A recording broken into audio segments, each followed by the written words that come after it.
படிக்கும் வயசுல நான் ஒழுங்கா படிக்கல, உழைச்சேனே வீட்டுக்கு உழைச்சேனே,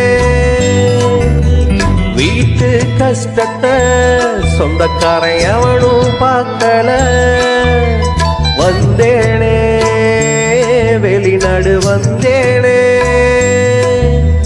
வீட்டை விட்டு நாட்டை விட்டு தனியா வாழுற கடை வாங்கி, கடனை கட்டி வீடு திரும்பினா வாழ்க்கை போச்சு அடியாத்தி, வெளிநாட்டுல வாழுறது சொகுசு வாழ்க்கைன்னு நினைக்காத இருக்கிற